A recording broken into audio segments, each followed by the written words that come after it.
Good day everyone! So for today, we will be discussing to you Andresito y Acuna's Philosophical Analysis Unit 1, Module 5. Unit 1, Module 5, Ambiguous and Vague Term. Hey there everyone! So Rose and I, Christela, will be your reporters for today. Introduction. This module will help you develop your ability to differentiate between ambiguous and vague terms. This ability has far-reaching consequences in your quest to become a critical thinker. You need this ability in order to distinguish a vague from an ambiguous statement. Objectives. Differentiate between an ambiguous from a vague. Recognize the ambiguity of evaluative terms. Avoid the fallacy of equivocation.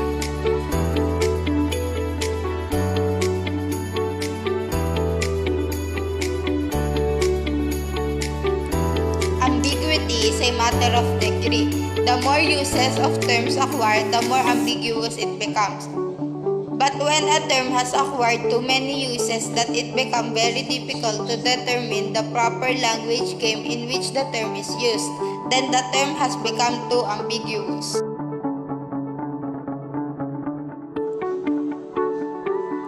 Ambiguous term in philosophy. If you are hedonist, the term good is used to refer to bodily pleasure. Thus, any action that promotes pleasure is good. If you are humanist, the word good will refer to the development of all your human potential.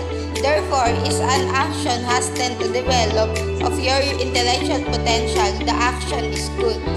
If you are utilitarian, the action that promotes the greatest happiness for the great number is good. If you are logical positivities, you use the term good to express your approval of an act. Alternatively, if you are Kantian, the action is good if it is done in accordance with your duty. The ambiguity of the term good in moral philosophy can readily be sorted out. Everything can be described as good. For example, good meal, good dog, good book, good man, and good luck. When a term is vague, this means that something went wrong with the intention of the concept. Terms like few, many, almost are all good examples of vague terms. Uses of these terms leave you guessing how many items are being talked about. When the term is vague, the antidote is to clarify the intention of the concept to make it usable for including members and excluding non-members. If a term cannot do this, it is obviously too vague. This means that vagueness is a matter of degree. Most of the difficult and confusion that emanates from the use of terms can be traced to either ambiguity or vagueness. If a term through its history of usage has acquired numerous uses and each of these uses has mutually exclusive intentions, the concept becomes ambiguous. In contrast, if the intention of the concept becomes so loose and unclear that it is become difficult to identify the members, then the terms became vague.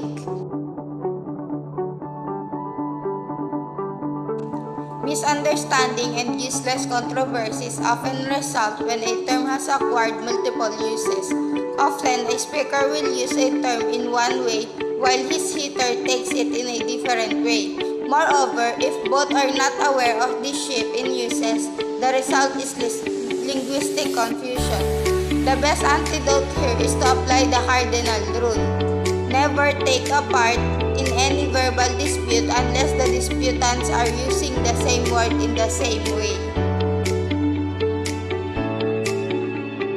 The danger of confusion is ever present even in one's private thinking. You may use a term in one way or later use it again in another in the same line of reasoning. For instance, you may use the term theory to refer to scientific theory and in the same breath, use the same to refer to the moral theory with warning and qualifications. Philosopher has a term for this confusion, fallacy of equivocation.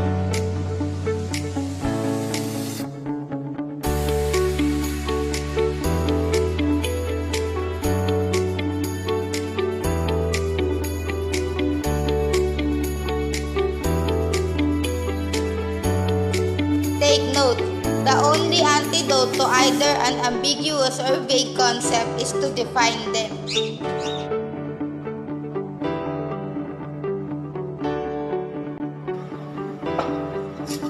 And now, we're moving on to Module 6, Display Text.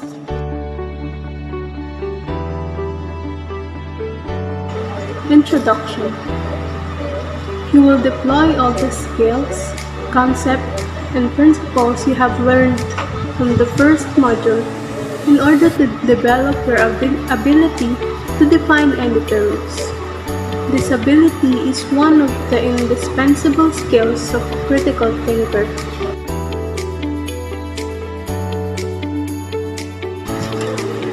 Objectives.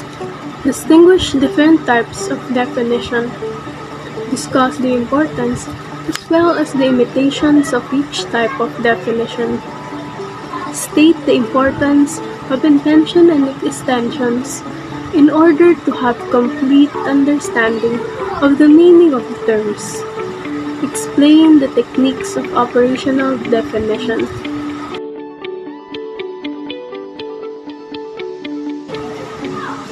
First is definition of a synonym. You are defining an unfamiliar term by using a familiar term. Although this is considered the most familiar, this is actually wrong because you're just using the same term.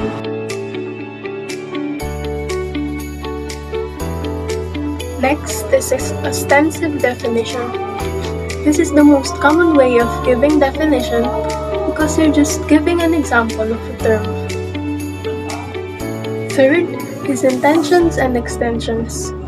You have to give and state its intentions and at the same time give the members of the extensions. But wait, can you tell me how do you define the term definition? It's just simple. Definition is a clear explanation about the term. Next is the reportive definition. It is a term being used in the same way as numerous languages. The term used above is a synonym with the term lexical definition in the literature of logic. Stipulative definition. Using a term in a very unique way, it will obviously depart from conventional use, and stipulative definition is a way for introducing technical terms. Dispositional concepts. These terms are not directly observable, so to observe your intentions, a certain operation must be performed. And lastly, operational definition. Percy W. Bridgman's invention. This is a technique of anchoring theoretical terms as well as dispositional terms on the plane of observation.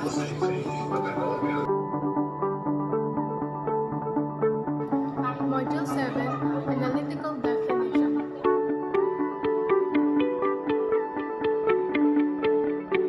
Objectives. First, differentiate definiendo, definiens, and denotata. Second, avoid common errors in definition. Third, apply the 5 rules of definition. And fourth, compose good analytical definition.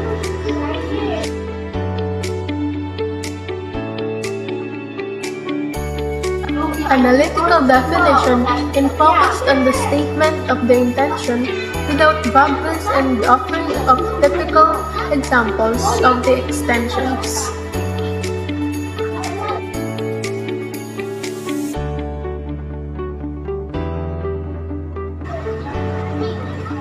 Definiendum, the term to be defined.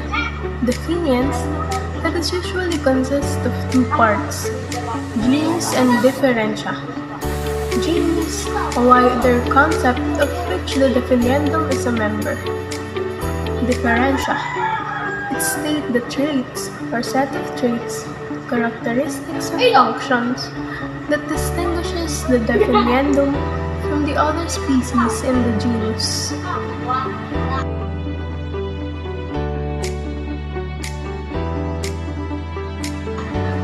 species, member concept of genus, and then data provides typical samples.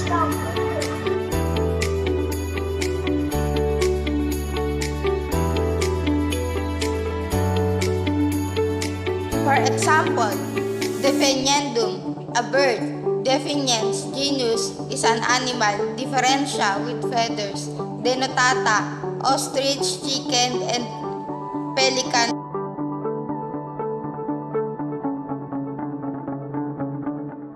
Rules in composing a definition. Rule number 1. A sound definition states a trait or set of traits, characteristic, or function that member must possess. The trait need not to be an essential trait that is necessary and sufficient condition for membership. Rule number 2. Definition must not be circular. You are prone to do this if you are using a synonym.